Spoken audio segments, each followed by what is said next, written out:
Hi, I'm Randy Simmons for Eye on Arts. Today's show we're going to be taking a tour of the new Paducah School for the Arts.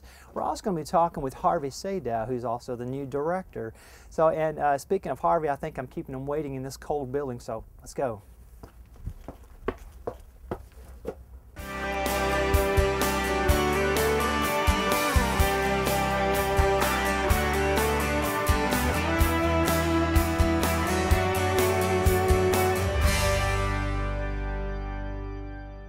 So this is what really sold me on this place. This studio is just perfect for painting.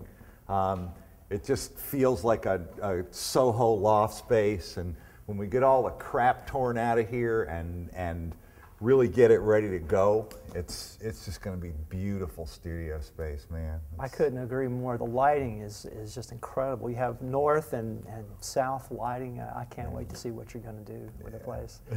I'm talking with Harvey Sadow, who's our new director for the School of Art, or Paducah School of Art. I don't think there's an official name for it just yet, I don't believe. Not quite. Not quite, but we're working We are on the that. Paducah School for the Arts right at the moment. Okay.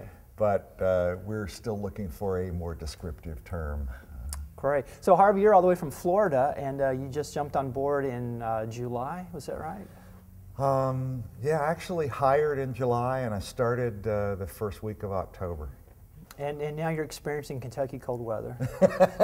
And enjoying it. This is the first time I've been through the change of seasons in 20 years, and it's great to be back in autumn. It's been really incredibly elegant watching the trees change and you know, this incredibly sort of granite reflected blue sky kind of thing going on, and we're just really enjoying it. This is a little crisp, but I'll get used to it. I think our camera crew's frozen now. Here, I'll breathe on the camera. Warm it up a little bit.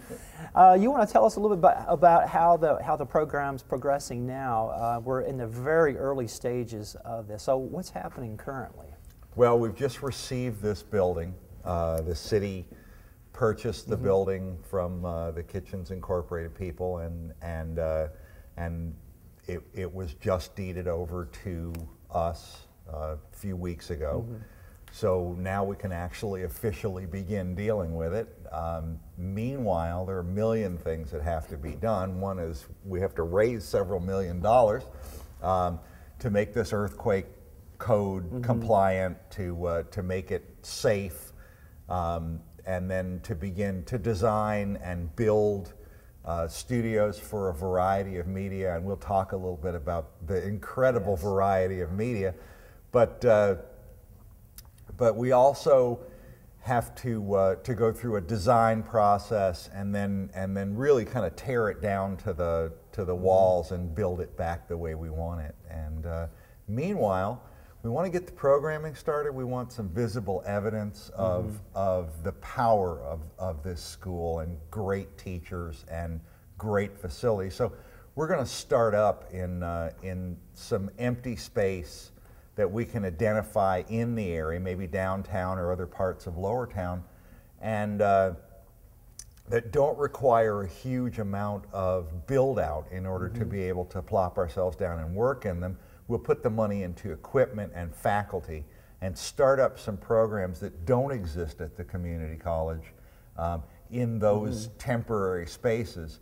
So we really get the ball rolling. Then we can move the faculty and the equipment over into this space as we build it out. So that's kind of where we are right now, is in the planning stages of all that. Right. Well, it sounds like a great way to jumpstart the program by doing some offerings in the area and generating some excitement for the program. Right, and there's some really great resources here. I mean, just in terms of teachers, the Paducah's Artist Relocation Program has brought a number of people into town who who are fully credentialed. They've completed their terminal degrees in the visual arts. They have higher education teaching experience, and some of them are just wonderful people, articulate people, good artists, and will make really excellent teachers, and they are vested in the success of this. So you know, I think you can expect as some of those people get involved to see a huge amount of energy and enthusiasm come with them into the program. That sounds wonderful. Yeah. So your involvement with West Kentucky Community and Technical College is you're going to be assisting us in the fall as well in getting the program started out there and sharing it with Lower Town folks. What kind of workshops are we looking at as well? Well, one of the key programs that we're going to run here is a Master Artist Workshop series where we bring in nationally and internationally known artist teachers from around the country and around the world to teach master classes here. And those will range anywhere from 1 to 2 day lecture and demonstration classes to 1 to 2 week hands-on classes where the students actually work along with the teachers. And I envision bringing in people like Nelson Shanks, the portrait painter from the Philadelphia area who paints Margaret Thatcher and presidents and people like that. And he's just a phenomenal painter of portraits, but also a great teacher. To Graham Nixon, who is the director of the New York Studio School and you know, much more of an abstractionist. Another great teacher with huge amount of energy and a great critical thinker and discussion leader and teacher. The Xiaoping Luo, the president of the China Sculpture Association and Ceramic Society, who now works part-time in China and part-time over here, is a very good friend of mine. Will come in here and teach master classes along with Junya Shao, who is one of the great Chinese teapot makers, contemporary ceramic sculptors and potters, and marble stone carvers, foundry people, Eugene Daub, for instance, who does these huge realistic figurative monuments for memorials, you know, public art memorials, is a great teacher. Will come in here and teach figure modeling in a way that will just be really exciting for anywhere from beginning to advanced students. We'll teach fabric dyeing workshops and bookmaking and paper making and virtually a huge variety of media, but we'll have master artist teachers coming in here, and I think that they will serve both this community's arts interested people and advanced amateur and professional artists from around the region and perhaps even from both coasts. Well, you just took the wind out of my next question, which was who's going to be the attraction here? Who would want to come to the School of Art? Well, I think we'll try to serve 3 different constituencies via different programming. One will be to serve the WKCTC arts interested students with a program of foundations and beginning and intermediate level classes in a variety of media that don't currently exist at the college, and also add to some of the programs which do currently exist at the college. And I'm talking about things like ceramics, sculpture, and you know, you've already got a program started in digital imaging and photography, but I think, you know, we can work on expanding that when we create more space for it. The painting and drawing classes, but also fine arts restoration, you know, of a variety of media, furniture, wood sculpture. The possibilities are endless. If you can think of a media, we can teach it. But we'll teach those beginning and intermediate level classes, and hopefully we can work together and produce an AA degree through the college with a concentration in the visual arts. We also will be looking for partners for more advanced degrees, but we will certainly be teaching advanced classes and professional level classes for advanced amateurs and professionals, but also continuing education classes even for beginners who've had no prior arts experience but would really just like to try ceramics or photography or sculpture or furniture making, etc. And then finally, the Master Artist Workshop program will, I think, will attract an audience both locally and nationally. In addition, one of our long-term goals is going to be to create reciprocal programming and exchange opportunities with faculty and students from China, Korea, Australia, France, other places in Europe, but we already have, or I already have, a working relationship with a number of the major faculty members at major universities in China and Korea and Australia, and I think we'll start with that and really kind of try to create some real wonderful mutual opportunities here for our students and for theirs, and for our faculty and for theirs. Wow, you've been thinking about this. I have. I haven't stopped thinking about it since the day I was hired. It sounds so exciting. I was wondering if you could also maybe give us a brief tour of the building. I'd love to. All right. Well, I think we've got a room walk over here. This way. I love this door. No matter what happens to the restoration of this building, the door stays, man. Isn't this wonderful? Wow. It's like walking into the vault. I want one of these at home. Right. Awesome.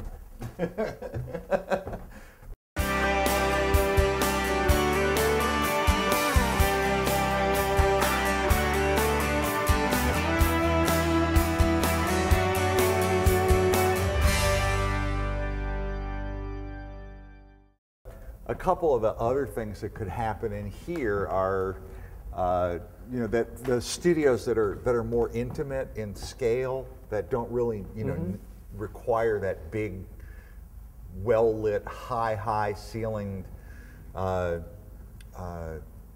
quality, can happen in here because the space in here is scaled differently. One of the things that really occurred to me about this space the first time I saw it, you know, bearing in mind that the space is twice as big as what we can actually see right now, is what would happen if you were a student wanting to study art at an art school, and you had the opportunity to have one of these bays as your private studio. I mean, and you can go take your classes in all of the different studios, but you come back to your studio and you know. So it occurred to me that one of the real opportunities in this part of this building would be to provide some private studio spaces for the individual students. I don't know, maybe that's pipe dream, but it's something I'm thinking really hard about how to facilitate. You know, there's so many things we can do here. There are a lot of possibilities. You know, I saw a lot of little rooms on the other side that had some possibilities for office space or yeah, one of the things that I think would be really important in a school like this one is that we provide faculty studios so that faculty actually have adequate space to do their work, or at least some of their work, right on campus, and create opportunities for them to interact with other faculty and with students, to do collaboration projects, and you know, whether we actually make that, you know, whether that actually is set in stone or whether we simply create opportunities by allowing the use of those smaller separated rooms. I like the idea that the possibilities exist and that the opportunities are facilitated. So, you know, it's yeah, that's one thing that could happen for sure. You know, office space is easy, but studio space, I mean, real bona fide, big enough studio space for really adequate classrooms. I mean, those things are at such a premium. That's one of the things that will make this place really fly. Is is if we provide big enough space. How many times have you been in a school in your life where the studios were big enough? You know, they never are. Never are. That's one of the things I love about this, is that we'll actually be able to create some studios that are plenty big enough. That sounds wonderful. Well, I can't wait until the project's rolling along at a faster pace. And I bet this is a question that everyone wants to know. We'll know the answer to, and it's when are the doors going to open? Well, that's a tough question. One, because we do have to raise a bunch of money, and you can see just from walking around a little bit in the conversations we've been having that the dreams are big. The budget will have to at least be sizable, if not huge, and we're going to have to raise that money. And in the meantime, as I said, we are going to start up programming before we even touch this building. So there will be programming going on through the Paducah School for the Arts, but my hope is that we will be able to open the doors at least in one half of the building, or I mean, and again, what's not necessarily clear is that there are two buildings here that are connected, right? But they're really two separate buildings, and I'm hoping that we'll be able to open the doors in at least one of the two spaces within 2 years. But that in fact we'll have programming in place in other places by next year. Well, I think that sounds very reasonable and exciting, with as much work as you have in front of you to do. But it's exciting because I've been a studio artist most of my life, and walking away from a really blessed career to take on an administrative position, in a lot of ways was a leap of faith.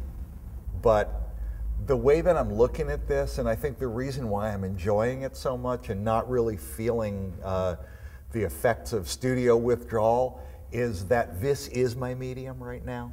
That I really get to create something here. Your medium and studio. Yeah, it is my medium and my studio. The other thing is, I love collaboration projects. I've done them all over the world, and this one will be the grand collaboration, because we're going to have to work with architects, and we're going to have to work with contractors and tradespeople, but also it will be you and me and the other faculty working together to plan and balance out a dream facility. I mean, I guess my goal in taking this on was to become the administrator that I always hoped I would get to work for. Because I do understand the arts, and I have been involved in studio planning and development for a number of universities, but I've also had the administrative experience through creating programs for institutions, and also for running my own studio and doing work internationally, and just really having to have it all together. So this is really an opportunity to do the whole thing and to really build a school. How many people get the opportunity to build a school in their lifetimes? This is just, to me, it's another blessing, and this in fact is my medium right now. Well, I can't wait to see what the finished canvas is going to look like. One thing I did want to ask you about your own artistic side. So, what kind of mediums do you work with? Well, I work in a variety of medium. I paint, do oils, draw. I do sculpture for architecture in a variety of media. But I think what looms largest on my resume is ceramics. And my work's in about 30 museums around the world, and I've had about 200 exhibitions, and I would say probably 90% of that is ceramics related. Well, because I remember visiting your house in Florida, and you had so much a wide variety of artwork, you know, the paintings, drawings, sculpture. I mean, we saw so much. Yeah. So that's interesting that you're taking on this job, which requires you to come in from so many different angles and to have that experience. Well, and I think that's in. why I'm so comfortable with it, is because, you know, I do paint. I know what an ideal painting studio should be like. Plus, I've done workshops all over the world, and every place I go is different. And I just find myself observing what really works, what really doesn't. You know, and I guess somewhere in the back of my head was, you know, if I ran this program, you know, I sure would have done that. That's really a smart thing. Or I will do that if I ever get the chance. Or, boy, I sure don't want to do that because that's really not working well at all. And so, you know, I have that sort of global perspective and on how studios are put together in various places and how programs are put together in various places. Right. And I think we can use places like the Canberra Art Institute in the capital of Australia as a model for some things. It's a wonderful workshop art school, and the students there are doing some of the most sophisticated work in the world. And then there are things happening in Beijing and in Guangdong province in South China that are just incredible. You know, other things I wouldn't touch with a 10-foot pole. So, you know, we'll try to create a kind of an amalgam of you know, what all of our experience will bring to the table, plus our personal likes and dislikes, and you know, we'll throw it all out there, and then we'll create something wonderful. And the best thing about it, I think, is that we really are going to do it together. You know, it's I'm really looking for the input from all of the people who are involved as principal faculty, you know, in the institution. Well, Harvey, I'm glad to have you aboard. Thanks, Randy. I'm glad to have you. You know, before we wrap up, I would like to walk around and look at some of the other spots in this warehouse right now. So, yeah. Why don't we go downstairs and look at some of the space down there? That'd be a great idea. All right, thanks. Let's do it.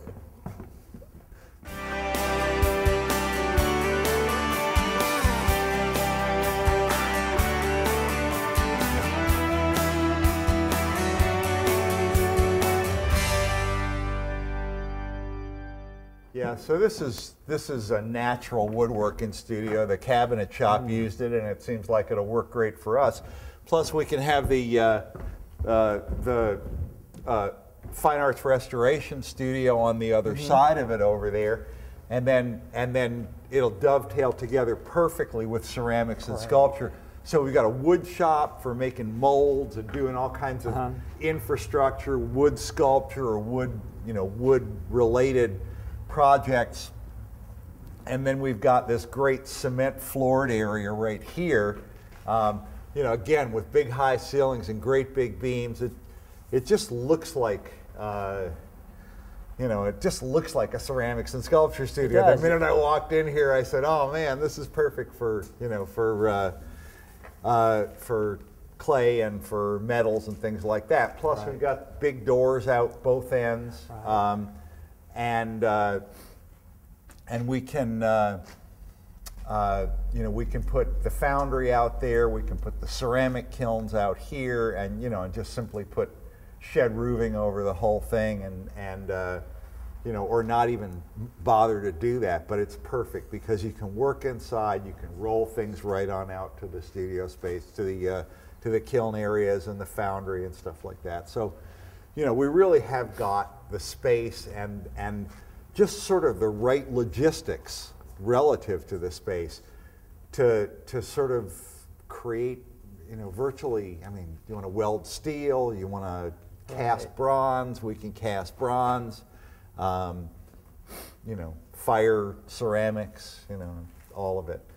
And it all dovetails together with the wood shop, restoration, and then over in the space down below the painting studio next door is another huge area for all kinds of, you know, projects. I mean, The hard part right now is going to be to sit down with a big floor plan of the whole thing and say, well, we're going to put that there, and it's going to take this much space and all that. Once we really have made all of our priority decisions, and then we can really get down to the nuts and bolts of designing each studio so that it really does everything we want it to do.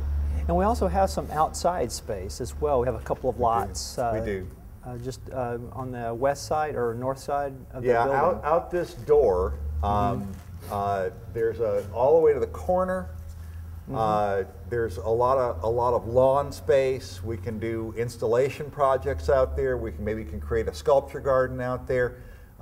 Next door is a really nice old brick house with a slate roof, and John Moore in the technical college is proposing an architectural restoration program and a real architectural preservation program.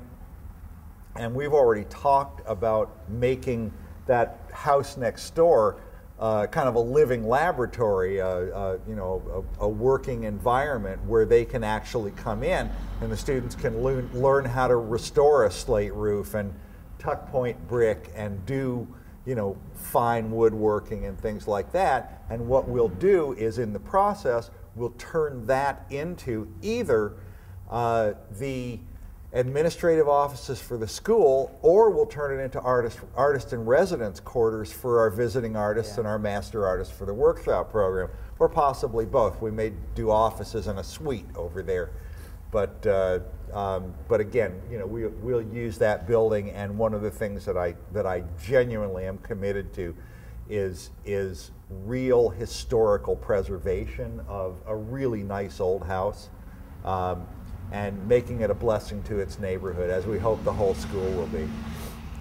Well, it sounds like you've got a great plan going on. You have really spent some time thinking about this. Well, and it's still young, and I'm not married to any of it. It's all subject to change. But again, you know, I think it's a starting point. And you know, thinking about it over the last several months has been it's been great fun, really. I mean, I'm over in Scotland, you know, walking around in the moors and thinking about the Paducah School for the Arts. It was wonderful. Well, I bet it was warmer in Scotland than it is here right now. Actually, it feels pretty close.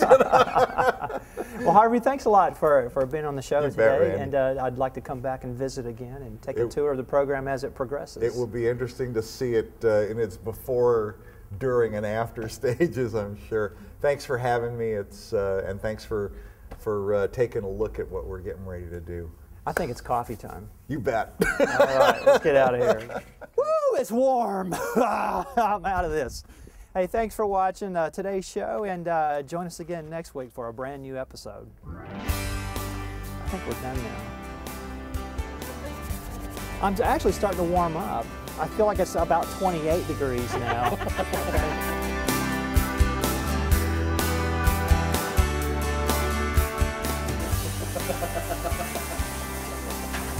Oh, they're with my gloves.